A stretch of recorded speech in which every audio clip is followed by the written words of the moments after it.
Hi! నమస్తే అందరికీ. Welcome to Madhu channel. చాలా అంటే చాలా రోజులైపోయింది కదా! బ్రేక్‌ఫాస్ట్ వీడియో చేసి. అందుకే కొంచెం లేట్ అయినా లేటెస్ట్ అయినటువంటి లేటెస్ట్ అంటే లేటెస్ట్ కాదు. చాలా మంచి టేస్టీ అయినటువంటి బ్రేక్‌ఫాస్ట్ అయితే చూపిస్తాను. ఈ బ్రేక్‌ఫాస్ట్ ఏంటంటే మినపపిండితో చేసినటువంటి పునుగులు, ఇంకా మూంగ్‌ఫలీ చట్నీ సూపర్‌గా ఉంటుంది.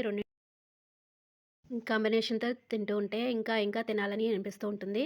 చాలా టేస్టీ అయినటువంటి ఈ మినప పునుగుల కోసం మనం అంతగా ఏమీ స్పెషల్‌గా ప్రిపేర్ చేయక్కర్లేదు. అదేంటో చూసేద్దాం పదండి.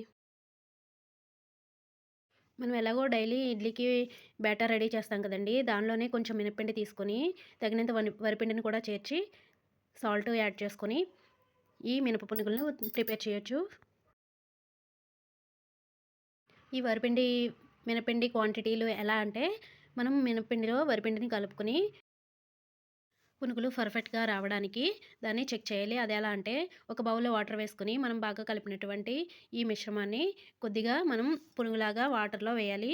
అది కొంచెం మునిగి పైకి తేలుతూ ఉంటే మనకి పర్ఫెక్ట్‌గా పునుగులనేవి వస్తాయి.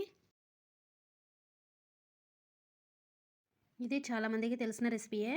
కానీ పర్ఫెక్ట్‌గా క్వాంటిటీ అనేది సరిగ్గా తెలీదు కదా కొంతమందికి. పర్ఫెక్ట్ అయినటువంటి పునుగులు తయారు చేయడానికి మీరు ఈ విధంగా ట్రై చేయండి. ఇక నుంచి పర్ఫెక్ట్‌గా వస్తాయి పునుగులనేవి. ఇంకా చాలా టేస్టీగా కూడా ఉంటాయి. మేము ఇక్కడ 2 రకాల పునుగులనేవి ప్రిపేర్ చేసాము. ఒకటి ఆనియన్ లేకుండా చేసాము. తర్వాత అయితే ఆనియన్‌ను మిక్స్ చేసుకొని మళ్ళీ వేరే పునుగులు వేసాము. టేస్ట్ అయితే చాలా బాగున్నాయి 2 కూడా. ఆనియన్ పీసెస్ వేసేటప్పుడు కొంచెం స్పైసీగా ఉండడం కోసం కొన్ని పచ్చిమిర్చి ముక్కలు, కొద్దిగా కరివేపాకు కూడా వేసుకోవచ్చు. చాలా బాగుంటుంది టేస్ట్.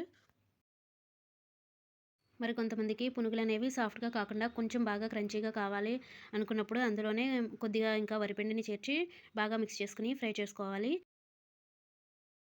అయ్యో! మన దగ్గర రైస్ ఫ్లోర్ లేదు అనుకుంటే గనక, మనం దోసపిండికి ప్రిపేర్ చేసుకుంటాం కదండీ! వాటిని వెంటనే పునుగుల్లాగా వేస్తే కూడా చాలా బావుంటాయి టేస్టు. ఈ దోసపిండితో కూడా ప్రిపేర్ చేసుకోవచ్చు.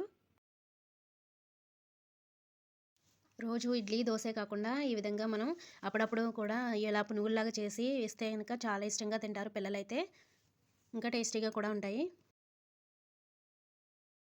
ఈ పునుగులకు మూంగ్‌ఫలీ చట్నీయే కాదు, అల్లం చట్నీ కూడా చాలా బావుంటుంది టేస్టు. ఒకసారి ఈ విధంగా ప్రిపేర్ చేసి చూడండి. చాలా బావుంటుంది టేస్టు. ఇడ్లీ బ్యాటర్ గాని, దోస బ్యాటర్ గాని ప్రిపేర్ చేసినప్పుడు అప్పుడప్పుడు ఈ విధంగా ట్రై చేసి ఇవ్వండి పిల్లలకి.